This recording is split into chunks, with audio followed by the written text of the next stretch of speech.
அனைவருக்கும் நமஸ்காரம். ஓம் பூச்சியாய ராகவேந்திராய சத்திய தர்ம ரதாயச விஜத்தாம் கல்ப விருஷாய நமதாம் காமதேனுவே. ஸ்ரீ ராகவேந்திரருடைய பொற்பாதம் தொட்டு வணங்கி குரு வாழ்க குருவே துணை. எல்லாரும் நல்லா இருக்கீங்களா? அருமையான வாழ்த்துக்கள்ங்க நெட்சன் நேயர்கள் அனைவருக்குமே. எப்படின்னா, இந்த சேனல்லேருந்து எனக்கு எந்த அளவுக்கு சப்போர்ட்னா, எங்கள் வீட்டு பிள்ளை, எங்கள் வீட்டு செல்ல பிள்ளைங்க மேடம் அப்படின்னு, அது பெண்களுடைய கால்ஸ் நிறைய வந்துட்டுருக்கு. வெளிநாடு உள்நாடு எல்லாமே, நான் இந்த ஊருக்கு மேடம் அப்படின்னு சந்தோஷமாக நீங்கள் சொல்கிற பலாபலன், மாத பலனாக இருக்கட்டும், சனிப்பெயர்ச்சியாக இருக்கட்டும், அருமையாக சொல்லியிருக்கீங்க. எனக்கு ரொம்ப அப்படி சூட் ஆகுது.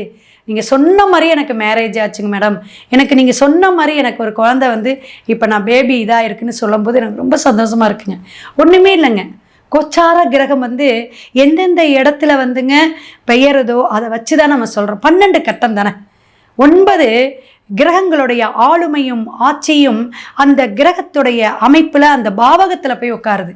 அப்போ நம்மளுடைய ஜனன ஜாதகத்தில் என்ன பிரச்சனை இருக்கோ அதை சரி பண்ணக்கூடிய, நான் வந்து காப்பாற்றுறேன், நான் இருக்கேன் அப்படின்னு அந்த ஒரு கிரகம் ஒரு சேர்க்கையோடு வந்து சேருது. அதனால தான் அந்த முக்கூட்டு கிரகங்கள், 5 கிரக சேர்க்கைகள், இதெல்லாம் நிறைய நம்ம சொல்லியிருக்கோம். ஞாயிற்றுக்கிழமை ஏகாதேசி திதியில் மார்ச் 15ஆம் தேதி பிறக்கக்கூடிய ஒரு அற்புதமான பங்குனி அப்படிங்கிறது எப்படின்னா, முகூர்த்தங்கள் வந்து சில முகூர்த்தங்கள் நம்ம குறிப்போம். அதில் கம்மியான முகூர்த்தம் இங்கே இருக்குது. ஆனால் திருமணம் பங்குனி மாதம் நடத்தலாம். அதே போல் இந்த 5ஆம் தேதி வரக்கூடிய தெலுங்கு வருட பிறப்பு மிக சிறப்பு. பெருமாள் வழிபாடு எடுத்துக்கோங்க. 7ஆம் தேதி நோன்பு, அந்த கஞ்சியெல்லாம் குடித்து அவங்க அப்படியே அவ்வளோ ஐக்கியமாக அந்த இறைவனுடைய பக்தியோடு இருப்பாங்க. அவங்க வந்து எடுக்கக்கூடிய அந்த ரம்ஜான் பண்டிகை ரொம்ப ரொம்ப சிறப்பாக கொண்டாடக்கூடிய நன்னாள். 13ஆம் தேதி பார்த்தீங்கன்னா ஸ்ரீராம நவமி. இந்த ராமருடைய பக்தராக இருந்து வைஷ்ணவ கோத்திரமாக இருக்காங்க எல்லாருமே. ராமர் வந்து எப்படின்னா எல்லா கஷ்டத்தையும் போக்கக்கூடியவருங்க, அவ்வளோ விசேஷமானவர். எம்பெருமானுடைய இதெல்லாம் நம்ம சொல்லிகிட்டே போகலாம்.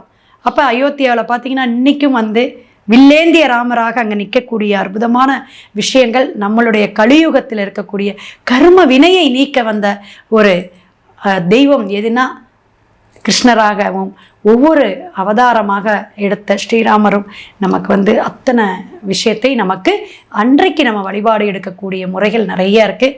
நிறைய சந்தேகங்கள் உங்களோட ஜாதக ரீதியாக அல்லது கோச்சார கிரகங்கள் எப்படிங்க மேடம் இந்த மாதம் நான் என்ன தொழில் தொடங்கலாம், நான் செய்யக்கூடிய தொழில் விருத்தியாகுமா, எனக்கு என்ன பிரச்சனைகள் இருக்குது கொஞ்சம் சொல்லுங்களேன். நிறைய இருக்குங்க.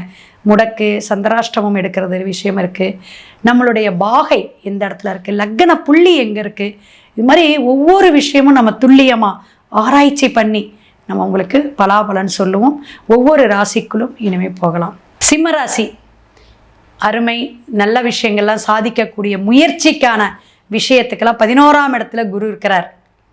11ஆம் இடத்துல குரு இருக்கார். முயற்சி பண்ணிக்கிட்டே இருக்கேங்க மேடம், தைரியத்தையே நான் விடுறதே இல்லை, தன்னம்பிக்கையின் சிகரம் அல்லவா சிம்மம்.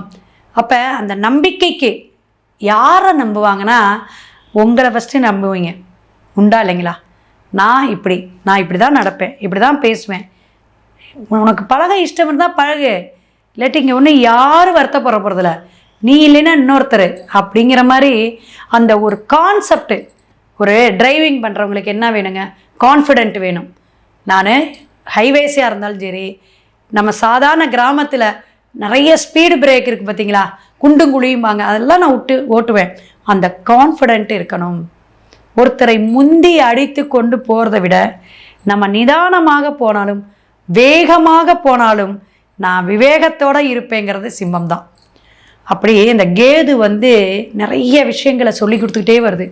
பொறுமை, கவனம், எல்லா விஷயத்துலேயும் ஒரு பிரேக். ஏன்னா இந்த கேது பகவான் என்னன்னா, பிரேக்கை கொடுத்து நல்லதை கொடுப்பார், ஞானத்தை கொடுப்பார், புத்தியை கொடுப்பார், சாந்தத்தை கொடுப்பார். இதெல்லாம் சிம்மராசிக்கு இருக்குது. அப்போ இந்த பங்குனி மாதம், தமிழ் மாதம் பார்த்திங்கன்னா, மீனத்தில் இருக்கக்கூடிய சூரியன், சுக்கிரன், சனி, இந்த விவசாயத்துறையில் இருக்கிறவங்க, பங்காளி, அக்கம்பங்காளி சண்டையாளி, இந்த மாதிரி நிலம், இந்த மாதிரி நீர், அதே போல் நம்ம குடும்பத்தில் ஏதாவது பிரச்சனைகள், உறவுகள்னால வரக்கூடிய பிரச்சனைகள், இதெல்லாம் தீரக்கூடிய அமைப்பில் ஒரு சண்டை சச்சரவுலாம் தீர்ந்து போச்சுங்க. இந்த விசேஷத்துக்கு வந்தோம், சிரிச்சிட்டாரு, நானும் சிரிச்சிட்டேங்க. என்னத்தை கொண்டு வந்தோம், என்னத்தை கொண்டு போகிறோம் அப்படிங்கிறத நம்ம மனப்பக்குவத்தில் தான் இருக்குது. நம்ம மனசை என்னமா நினைக்கிறோமோ அதை நம்ம பேசிட்டா பிரச்சனை இல்லை. பார்த்தீங்களா? அதையே மனசுக்குள்ளே வெஞ்சன்ஸ் மாதிரி வச்சுக்கிட்டு நீயா நானா அப்படி அந்த ஈகோ பார்த்துக்கிட்டே இருக்கிறதுல என்ன பிரயோஜனம் இருக்குது? ஏன்னா சூரியன் உங்களுடைய அந்த ஆட்சி வீடு சனியோட போய் சேர்றார். அப்போ அப்பா பையன் சண்டை, பொருளாதார வறட்சியில் சின்ன சின்ன அலைச்சல். என்னோட அப்பா எங்கள் தாத்தா பரம்பரையே நாங்கள் இந்த தொழில் தாங்க சேர்ந்து செஞ்சிட்ருக்கோம், ஜாயிண்டாக செஞ்சிட்ருக்கோம். நான் அப்பாவோடது அப்படியே சேர்ந்து தான் செய்கிறேன். இப்படி செய்கிறவங்களுக்கு சின்ன சின்ன கொடுக்கல் வாங்கல்ல பிரச்சனை, கடன் பிரச்சனையில் இருக்கும். கடன் பிரச்சனைகள் அதிகமாகக்கூடிய அமைப்பிலையும் இருக்கக்கூடியது. ஏன்னா 7, 8 கும்பத்தில் என்னன்னா ராகு புதன், 8ஆம் இடத்துல 3 கிரகங்கள். ஸோ இது என்ன ஆகும் அப்படின்னா 7ஆம் இடம் 8ஆம் இடம்னால குடும்பத்திலேயே உறவுகளிடையே கணவன் மனைவிடையே சின்ன சின்ன மோதல்கள், சின்ன சின்ன பிரச்சனை. நீ செல்ஃபோன் எவ்வளோ நேரம் பார்த்த, நான் பார்த்துட்டு இருக்கும்போது என் கண்டிஷன் போடுற சின்ன வார்த்தை தான் ஆரம்பிக்கும். அது அப்படியே பெருசாக போகும். நீ என்ன சமைச்ச, நான் கேட்டது எனக்கு இஷ்டப்பட்டது நீ சமைச்சியா அப்படின்ட்டு இப்படியே வாய் வார்த்தை முத்தி போய் சண்டையாயிரும். அப்புறம் 2 நாள் பேச மாட்டோம். இல்லாட்டி வார்த்தையை நீ அதிகமாக பேசுன, நீ என்னை அப்படி சொல்லியிருக்கக்கூடாது. இப்படி வாக்குவாதங்கள் அதிகமாக குடும்பத்தில் நடக்கக்கூடிய அமைப்பெல்லாம் இந்த பங்குனி மாதம் வரும். அதனால் கொஞ்சம் விட்டு கொடுத்து போயிருங்க. நிறைய விஷயங்கள் நம்ம ஒவ்வொரு மாதத்துக்கு கிரக கோச்சாரம் தான் சொல்கிறோம்.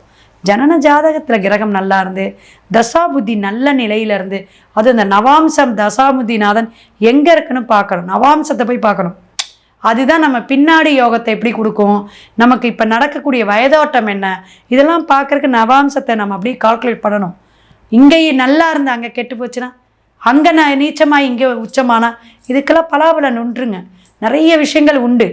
அப்போ இந்த கேது இருக்கிறனால பிள்ளையார்பட்டி பங்குனி மாதம் போயிட்டு கும்பிட்டு வாங்க. இல்லைங்க எனக்கு பக்கத்தில் இருக்கிற உங்களுடைய நட்சத்திரம் அன்னைக்கு ஒரு கட்டளைக்கு கொடுத்துருங்க. இந்த அஷ்டமி சனி உங்களுக்கு பிரச்சனை என்ன, வாக்கிய பஞ்சாங்கம் அடி பெயராயிருது. அதனால் அந்த பெயரும் போதே அந்த மாதம் கொடுக்கும் பொழுது இந்த பங்குனி மாதம் உங்களுக்கு வரக்கூடிய மாதங்களுக்கு ஒரு விசேஷத்தை, ஒரு நல்ல நல்ல ஒரு வாய்ப்புகளை கொடுக்கும். தடையை நீக்கக்கூடிய அமைப்புக்கு விநாயகர் வழிவிடுவார் அப்படிங்கிறத தெரிஞ்சுக்கோங்க. சங்கரகரா சதுர்த்திக்கு அபிஷேகத்தை கொடுங்க. விநாயகர் அகவல் படிச்சுட்டே வாங்க. சிம்மத்துக்கு சிறப்பாக இருக்கும். வாழ்க வளமுடன். சிவாய நம. திருச்சிற்றம்பலம்.